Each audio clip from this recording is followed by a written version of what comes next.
વિદ્યાર્થીઓ, ધોરણ 8 ગુજરાતી માધ્યમ સામાજિક વિજ્ઞાન માં આજે આપણે પાઠ 8 લોકશાહી દેશમાં સંસદની ભૂમિકાના આજે આ વિડિયો લેક્ચરમાં હું આપ સર્વેનું હાર્દિક સ્વાગત કરું છું. આજનું જે આપણો લેક્ચર છે એમાં આપણે આઠમા પાઠ વિશેની ચર્ચા કરવાની છે, લોકશાહી દેશમાં સંસદની ભૂમિકા. એટલે કે ઇતિહાસનો એક ભાગ નાગરિક શાસ્ત્ર જેને આપણે કહીએ છીએ એના વિશે આપણે વાત કરવાની છે. હવે બધાને એક પ્રશ્ન થાય કે કોઈ પણ દેશમાં કોઈ વ્યક્તિ જે છે એ સત્તા ઉપર બેઠો હોય તો એ સત્તા ઉપર બેઠેલા વ્યક્તિને તમામ પ્રકારની સત્તાઓ કોણ આપે છે? આ નિર્ણયો લેવાની સત્તા કોણ આપે છે? આ વિચારો કરવાની સત્તા કોણ આપે છે? આવો પ્રશ્ન આપણને બધાના મનમાં, આપણા બધાના મનમાં એવો પ્રશ્ન હોય, બરાબર, કે આ કોણ કરતું હશે? તો આ પ્રશ્નનો જવાબ એક જ છે કે એ દેશમાં કેવા પ્રકારનું શાસન છે.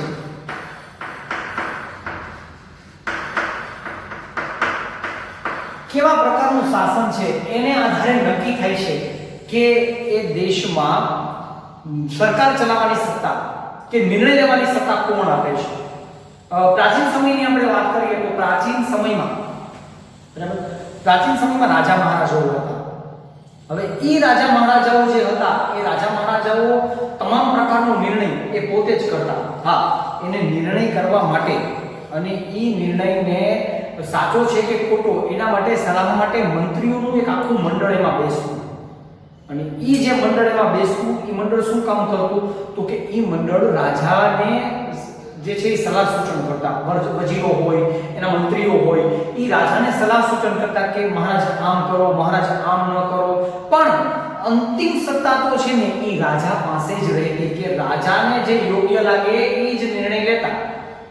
તો એક સમય હતો કે ત્યારે ત્યાં રાજાશાહી હતી, બરાબર, અને રાજાશાહીમાં જે છે એ રાજાશાહીમાં રાજા પોતે જ બધા જ નિર્ણયો છે એ લેતા હોય છે. અંતિમ સત્તા રાજા પાસે જ હોય છે. એવી રીતે અત્યારે સરકારના સ્વરૂપો, જો જુદા જુદા સ્વરૂપો કે જુદા જુદા પ્રકારની વાત કરીએ તો અત્યારે પણ દુનિયાના દેશોમાં રાજાશાહી ચાલે છે, લોકશાહી પણ છે, સામ્યવાદી ઢબની શાસન પ્રણાલી પણ છે અને એની સાથે સાથે સરમુખત્યારશાહી પણ છે, બરાબર. તો આ બધા જ પ્રકારની સરકારો હોય છે. જેમાં આપણો જે દેશ છે, આપણો ભારત જે છે, એ ભારતમાં આપણે લોકશાહી સ્વીકારેલી છે, બરાબર. અને લોકશાહીમાં લોકોના પ્રતિનિધિઓ જે હોય છે એ લોકોના પ્રતિનિધિઓ છે એ શાસન કરે છે અને લોકો વતી શાસન સંભાળે છે અને નિર્ણયો લે છે, બરાબર. લોકશાહીમાં લોકોનું સાર્વભૌમત્વ હોય છે. લોકશાહીમાં કોનું હોય છે? તો કે લોકોનું સાર્વભૌમત્વ હોય છે, બરાબર. અને એનું મુખ્ય લક્ષણ સાર્વભૌમત્વ. સાર્વભૌમત્વ એટલે બધાનું સરખું અને સાર્વભૌમત્વ, આ લોકશાહીનું મુખ્ય લક્ષણ છે. જેને લોકશાહીનું મુખ્ય લક્ષણ કહેવામાં આવે છે. લોકો પોતે જ પોતાના ભાગ્ય વિધાતા હોય છે. લોકશાહીમાં લોકો છે એ લોકો પોતે જ પોતાના ભાગ્ય વિધાતા હોય છે. કેમ? તો કે આપણે જ મત આપી અને આપણે જ 5 વર્ષ સુધી કોઈ સરકારને છે એ શાસન આપીએ છીએ અને આપણું ભાગ્ય એના હાથમાં હોય છે. એટલે આપણે જ આપણા ભાગ્યના વિધાતા છીએ. લોકશાહી, ક્યારનો લોકશાહી? લોકશાહી પણ લોકશાહી માટે અંગ્રેજીમાં શબ્દ છે ડેમોક્રેસી.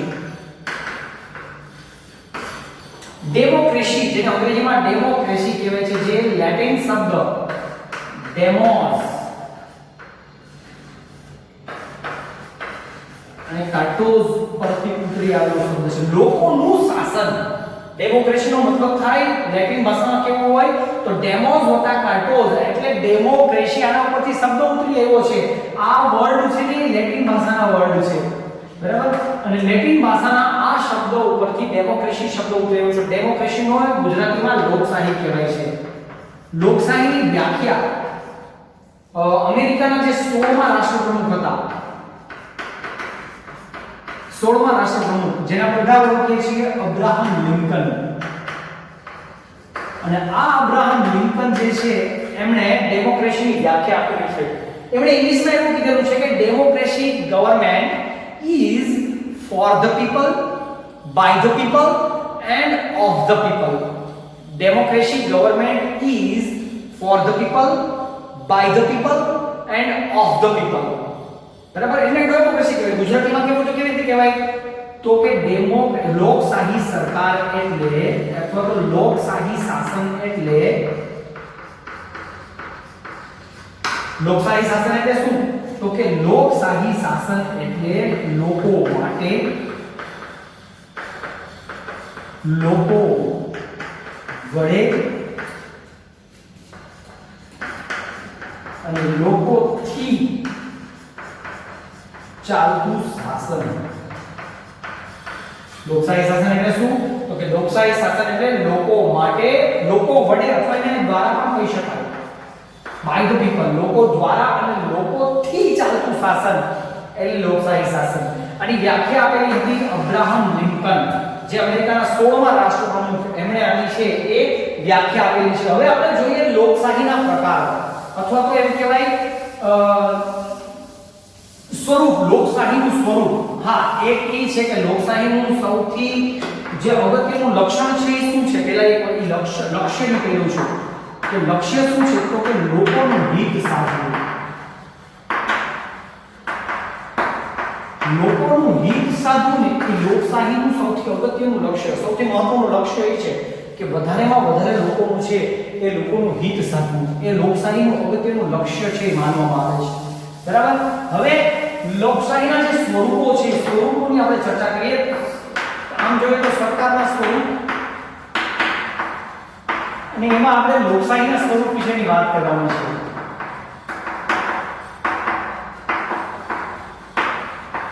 બરાબર, સરકારના સ્વરૂપમાં જ આપણે લોકશાહીના જે છે એની વાત કરવાની છે. હવે સૌથી પહેલા વાત કરીએ, જો સરકારના સ્વરૂપની આપણે વાત કરીએ તો સૌથી પહેલું રાજાશાહી, બરાબર, અને લોકશાહી. રાજાશાહી અને લોકશાહી. લોકશાહી પણ બે પ્રકારની જોવા મળે છે. પ્રમુખનિષ્ઠ, જેને અધ્યક્ષાત્મક સરકાર પણ કહેવાય છે, પ્રમુખનિષ્ઠ, અને બીજી છે સંસદીય. પ્રમુખનિષ્ઠના પણ બે પ્રકાર છે, એકાત્મ અને સંઘીય. એકાત્મ અને સંઘીય. સેમ સંસદીય લોકશાહીના પણ બે પ્રકાર પડે છે, જે ત્યાં પડે છે એ અહીંયા છે. કયું? તો કે એકાત્મ અને સંઘીય. એમ બે પ્રકાર સંસદીયમાં પડે છે. આમ જોઈએ તો આ પ્રકાર છે એક સરકાર છે. હવે લોકશાહી, બે મોટા દેશની વાત કરું છું, બે ઉદાહરણ આપું છું તમને. લોકશાહી બે મોટા દેશની વાત કરું છું. આપણે ઘણા દેશોમાં છે પણ આપણે બે દેશોની વાત કરીએ. એક છે અમેરિકા અને બીજું ભારત. હવે અમેરિકામાં છે ને, અમેરિકામાં ચાલે છે પ્રમુખનિષ્ઠમાં સંઘીય છે. જ્યારે ભારતમાં સંસદીય લોક પ્રણાલીમાં સંઘીય પ્રણાલી આપણે સ્વીકારેલી છે. ભારતે સંસદીય પ્રણાલીમાં સંઘીય પ્રણાલી સ્વીકારી છે, એટલે એકાત્મ સ્વીકારેલું નથી. બરાબર. આમ જોઈએ તો આ એના પ્રકાર છે. અમેરિકા અને ભારત જે છે એટલે આ લોકશાહીનું સ્વરૂપ છે, આખું સરકારનું પણ સ્વરૂપ છે આ પ્રકારનું છે. બરાબર. તો આ એનું સ્વરૂપ છે. હવે આપણે જે લોકશાહી છે તો લોકશાહીમાં સૌથી અગત્યનું જો કોઈ પરિબળ હોય તો એ પરિબળ છે ચૂંટણી. બરાબર. લોકશાહીમાં અગત્યનું જો કોઈ પરિબળ હોય ને તો છે એ છે ચૂંટણી. તમે આપણે શાળા હોય તો શાળામાં માની લો કે મોનિટર થાય તો હું એમ કહું કોઈને કે ભાઈ તું આ છે મોનિટર, તો કદાચ એવું બને કે કોઈ વ્યક્તિને દુઃખ પણ લાગી જાય કે મને મોનિટર ન બનાવ્યો, તો શાળામાં પણ મોનિટરની ચૂંટણી કરવામાં આવે છે. જ્યારે તમે હાયર સ્ટડીઝ માટે જાઓ છો ત્યારે શાળાઓમાં કોલેજોમાં જે છે એ મોનિટરની ચૂંટણી છે એ કરવામાં આવે છે, જેને જીએસ ને એલઆર ને કહીએ છીએ આપણે. તો એની ચૂંટણી છે ને એની ચૂંટણી પણ છે ત્યાં કરવામાં આવે છે. અને એ જે ચૂંટણી થાય એના દ્વારા જે છે એમાં એના જે પ્રમુખ તરીકે જે છે એટલે કે એનો જે મોનિટર તરીકે કોઈ વ્યક્તિ છે એ વ્યક્તિની પસંદગી કરવામાં આવે છે. બરાબર. તો આખી પ્રક્રિયા ચૂંટણી દ્વારા થાય છે. એવી રીતે આપણો દેશ હોય કે આપણું રાજ્ય હોય તો એ દેશ કે એ રાજ્યમાં આ બધી ચૂંટણી કરવામાં આવે છે. માનો કે રાજ્ય હોય તો આપણે આગળ પણ જોઈએ કે રાજ્ય હોય તો એમએલએ ની ચૂંટણી થાય. એમએલએ એટલે તો કે મેમ્બર ઓફ લેજિસ્લેટિવ એસેમ્બલી, વિધાનસભાના સદસ્ય. બરાબર. મેમ્બર ઓફ લેજિસ્લેટિવ એસેમ્બલી, બરાબર. તો એટલે શું તો કે એમએલએ ની ચૂંટણી થતી હોય જે રાજ્ય કક્ષાએ હોય, એટલે કે રાજ્યમાં જ્યારે મુખ્યમંત્રી ને નિમવાના હોય કે મુખ્યમંત્રી જેને આપણે ચૂંટણી કહીએ છીએ રાજ્યની, તો એમાં એમએલએ ની ચૂંટણી આવે છે જેમાં આપણે એમએલએ ને ચૂંટીએ છીએ, બરાબર.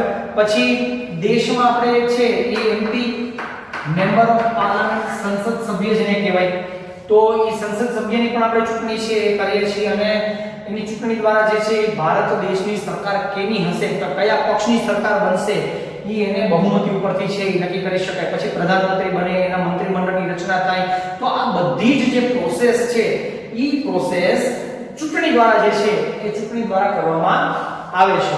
તો હવે આગળનો જે આપણો નેક્સ્ટ મુદ્દો છે એના ઉપર છે કે કેવી રીતે બને છે સંસદ, સંસદની રચના કેવી રીતે થાય છે.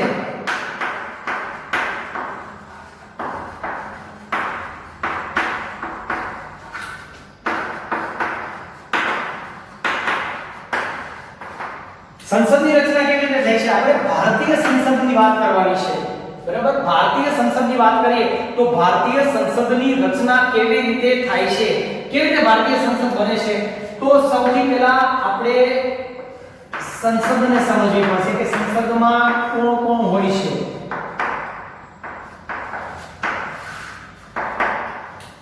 બરાબર. સૌથી પહેલા વાત કરીએ તો સંસદમાં આવશે રાજ્યસભા, રાષ્ટ્રપતિ. રાષ્ટ્રપતિને આપણે નકારી ન શકીએ કારણ કે રાષ્ટ્રપતિ છે એ સંસદના અંગભૂત સંસદના એક અંગ ગણાય છે. અને પછી આવશે લોકસભા. હવે રાજ્યસભા જે છે એ રાજ્યસભાને ઉપલું ગૃહ કહેવાય છે. રાજ્યસભા છે એ ઉપલું ગૃહ છે, જ્યારે લોકસભા છે આ લોકસભા છે એ નીચલું ગૃહ છે. ઉપલું ગૃહ અને નીચલું ગૃહ. લોકસભાને નીચલું ગૃહ કહેવાય છે જ્યારે રાજ્યસભાને ઉપલું ગૃહ કહેવાય છે. રાજ્યસભામાં કુલ 250 સભ્યો છે, જ્યારે લોકસભામાં 545 સભ્યો છે, બરાબર. લોકસભામાં ગુજરાતને 11 સીટ મળેલી છે, સોરી રાજ્યસભામાં, અને લોકસભામાં ગુજરાતને 26 સીટ મળે છે, બરાબર. એટલે 26 સીટ છે. હવે સંસદ કેવી રીતે બને છે, આ થઈ ગયું આપણું સંસદ આપણું. હવે આ સંસદ કેવી રીતે બને છે, તો રાજ્યસભા જે છે એ રાજ્યસભામાંથી 250 લોકો જુદા જુદા રાજ્યમાં, જેમ ગુજરાતને 11 મળી છે એમ આખા દેશમાં જે જુદા જુદા રાજ્યો છે અને દરેકને એક એક રાજ્યસભાની બેઠકો છે એ મળેલી હોય છે. એ ત્યાંની વિધાનસભા કેવડી મોટી છે એને આધારે હોય છે. એવી રીતે લોકસભા 545 છે, તો જેમ 26 આપણને મળી છે એવી રીતે ઉત્તર પ્રદેશની 72 જેટલી સીટો મળેલી છે, એ રીતે બીજા રાજ્યોને મળેલી હોય. તો એ દરેકમાંથી ઉમેદવારો ચૂંટાઈને આવે. અહીંયાથી કુલ 543 હોય છે, બે નથી હોતા કારણ કે 545 છે પણ પ્રેક્ટિકલી 543 ઉપર ચૂંટણી જાય છે. જે તે સમયે બે સભ્યો જે છે ને એ એંગ્લો ઇન્ડિયનના સભ્યો હતા, બરાબર. તો એવી રીતે 543 બેઠકો ઉપર ચૂંટણી થાય છે અને એ 543 બેઠકો ઉપરથી એક ઉમેદવાર ચૂંટાઈને આવે છે. ટોટલ 543 ઉમેદવારો મળશે અહીંયા. એટલે 543 ઉમેદવારો જે ચૂંટાઈને આવ્યા એ 543 ઉમેદવારો મળ્યા એટલે એક લોકસભાનું નિર્માણ થઈ ગયું. હવે કેવી રીતે રાજ્યસભા બનશે, તો કે 250 છે ને એમાં 238 ની ચૂંટણી થાય છે. હવે આ ચૂંટણી કોણ કરે છે, તો રાજ્યસભા આખે આખો આપણે પાછળ જોવાનું છે, બરાબર. પણ અહીં ખાલી પાછળ સમજી લઈએ આપણે. અને બીજા છે 12 સભ્યો. હવે આ 12 સભ્યોની નિમણૂક કોણ કરે છે, તો કે રાષ્ટ્રપતિ કરે છે ડાયરેક્ટ, બરાબર. જેમ કે તો કે ફિલ્મ જગતના હોય, ક્રિકેટ જગતના હોય, કોઈ સામાજિક જગત સાથે, કોઈ આર્થિક જગત સાથે જોડાયેલા હોય, તો એવા વિશિષ્ટ જગતના જે હોય છે એટલે કે જે વિશિષ્ટ ક્ષેત્રો સાથે સંકળાયેલા લોકો હોય, રમત જગત હોય, તો એ વિશિષ્ટ ક્ષેત્રોના 12 વ્યક્તિઓને જે છે એ સીધી પસંદગી રાષ્ટ્રપતિ કરે છે. જેમ કે સચિન તેંડુલકર તો રમત જગત સાથે સંકળાયેલા છે અને એની સીધી નિમણૂક થઈ ગઈ, એની ચૂંટણી નથી થતી. આ 238 જે હોય છે ને એની ચૂંટણી કોણ કરે છે, તો કે જુદી જુદી રાજ્યોની વિધાનસભા. રાજ્યોની જે જુદી જુદી વિધાનસભા છે એ રાજ્યોની જુદી જુદી રાજ્યોની વિધાનસભા જે છે એ આની ચૂંટણી કરે છે અને એ ચૂંટણી દ્વારા 238 હમણાં તમને ખબર છે ગુજરાતની 4 બેઠકો ઉપર ચૂંટણી રાજ્યસભાની પૂરી થઈ, એમાંથી 3 ભાજપને અને 1 કોંગ્રેસને મળી છે, બરાબર. તો એવી રીતે થાય એનું નિર્માણ, એટલે ટોટલ 250 અહીંયા અને 543 મળે ત્યારે એક સંસદનું નિર્માણ જે છે એ થાય છે, બરાબર.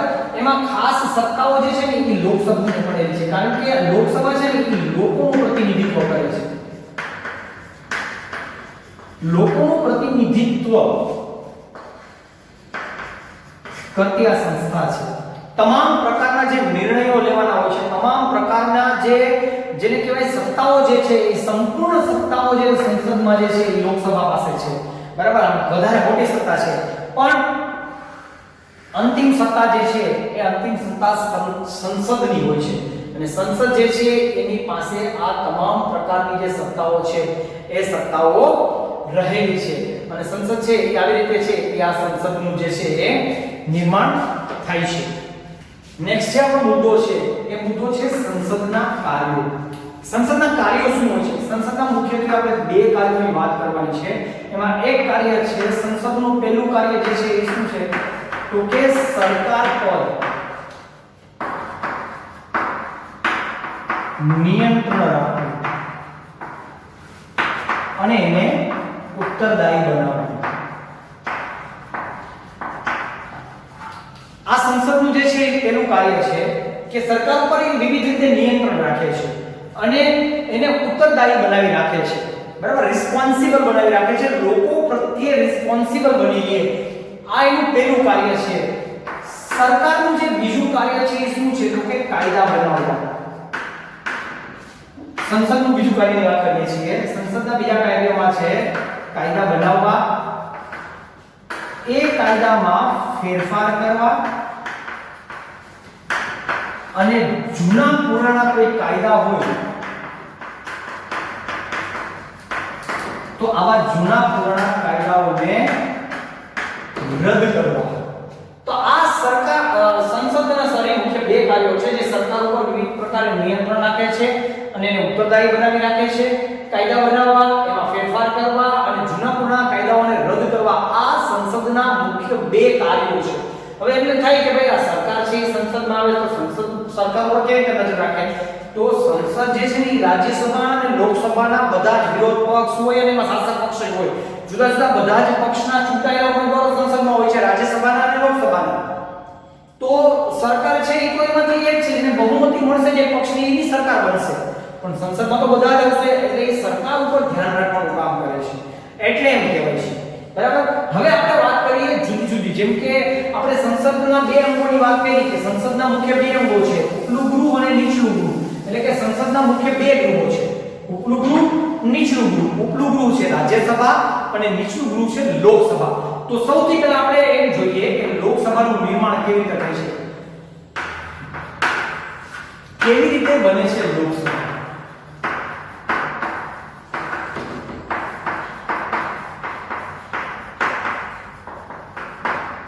લોકસભા કેવી રીતે બને છે?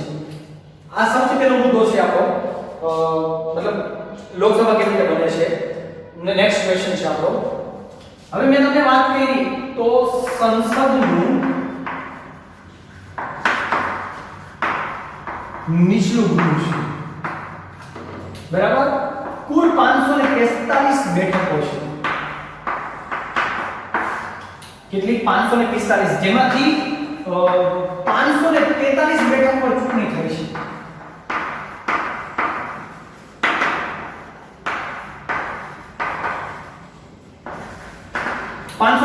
બેઠકો ઉપર ચૂંટણી થઈ છે. હવે બેઠક કેવી રીતે બને છે? પહેલા તો એક કહી કહું કે બેઠક કેવી રીતે, તો કે કોઈ પણ પ્રદેશમાં, એટલે કે કોઈ પણ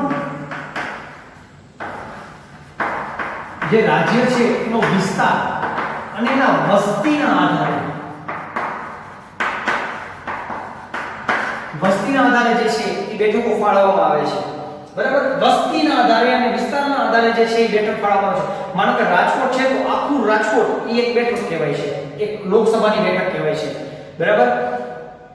તો એવી રીતે ઘણા પ્રદેશની વસ્તી ઓછી હોય તો એ બે બેઠકો ભેગી કરીને એક બેઠક બનાવે, બરાબર. રાજકોટમાં 3 એમએલએ છે, રાજકોટના એમએલએ 3 છે, પણ રાજકોટના એમપી એક જ છે, મોહનભાઈ કુંડારિયા, એટલે કે મેમ્બર ઓફ પાર્લામેન્ટ, બરાબર. તો એવી રીતે વસ્તીના આધારે અને વિસ્તારના આધારે પ્રદેશોને બેઠકો છે એ બેઠકો ફાળવવામાં આવે છે. જેમ કે આપણા ગુજરાતને છે એ કુલ 26 બેઠકો ફાળવવામાં આવી છે. કેટલી?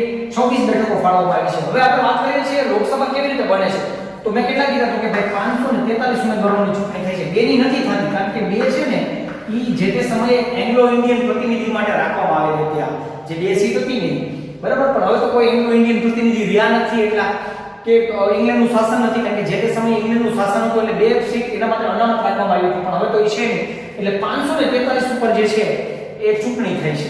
હવે 543 બેઠકો હોય છે એ બેઠકોમાં જુદા જુદા પક્ષના બધા જ ઉમેદવારો ફોર્મ ભરે છે. સામસામે ચૂંટણીઓ થાય છે અને એ ચૂંટણીમાં કોઈ એક જ વ્યક્તિ જીતે. માનો કે કોઈ એક સીટ ઉપર 10 જણા ઊભા હોય, 10 ઉમેદવાર ઊભા હોય રાજકોટમાં, તો રાજકોટમાંથી જીતવાના કેટલા છે તો કે ખાલી એક. તો આવી રીતે 543 જે બેઠકો થઈ છે એ 543 બેઠકો ઉપર ચૂંટણી થઈ છે અને એમાંથી કુલ 543 વ્યક્તિઓ ચૂંટાશે આખા દેશમાંથી. અને ઈ 543 વ્યક્તિઓ જે ચૂંટાયા છે ઈ 543 વ્યક્તિ જે ચૂંટાય અને જે મળે છે ત્યારે એક લોકસભાનું નિર્માણ થાય છે. હવે આમાં શાસક પક્ષે આવી જશે ને વિરોધ પક્ષે આવી જશે. શાસક પક્ષે આવી જાય, વિરોધ પક્ષે આવી જાય, વડાપ્રધાન જે બનવાનો હોય એ આમાં આવી જાય. એટલે ટોટલ 543 વ્યક્તિઓ એક કરીને 543 વ્યક્તિઓ ચૂંટાય ત્યારે એક સંસદનું નિર્માણ જે છે એ થાય છે. ચૂંટાયેલો જે વ્યક્તિ હોય છે એને સંસદ સભ્ય અથવા ઇંગ્લિશમાં એને એમપી એટલે કે મેમ્બર ઓફ પાર્લામેન્ટ તરીકે ઓળખવામાં આવે છે. તો આવી રીતે એક લોકસભાનું નિર્માણ થાય. નીચલું ગૃહ છે કુલ 545 બેઠકો છે. બે બેઠકો એંગ્લો ઇન્ડિયન પ્રતિનિધિ માટે છે એને અનામત રાખવામાં આવેલી છે પણ હવે કોઈ રહ્યા નથી એટલે 543 બેઠકો ઉપર ચૂંટણી થાય છે. વસ્તીના આધારે અને વિસ્તારના આધારે બેઠક છે એ ફાળવવામાં આવે છે. જુદા જુદા વિસ્તારમાંથી જુદા જુદા ઉમેદવારો ચૂંટાશે. એમ કુલ 543 ઉમેદવાર ચૂંટાશે ત્યારે એક લોકસભાનું છે એ નિર્માણ થશે અને ચૂંટાયેલા વ્યક્તિને સાંસદ સભ્યો અથવા તો એમપી એટલે કે મેમ્બર ઓફ પાર્લામેન્ટ તરીકે છે એ ઓળખવામાં આવે છે. તો આજનો આપણો જે આ લેક્ચર છે જેમાં આપણે સરકારના સ્વરૂપોની વાત કરી, સંસદ કેવી રીતે નિર્માણ થાય છે, સંસદના કાર્યો શું છે અને કેવી રીતે લોકસભા બને છે એના વિશેની વિસ્તારથી આપણે અહીંયા ચર્ચા છે એ કરી છે. નેક્સ્ટ લેક્ચરમાં આપણે છે એ રાજ્યસભા, શાસક પક્ષ અને અધ્યક્ષની કામગીરી કેવા પ્રકારની હોય છે એના વિશેની ચર્ચા છે એ આપણે નેક્સ્ટ લેક્ચરમાં કરીશું. Thank you.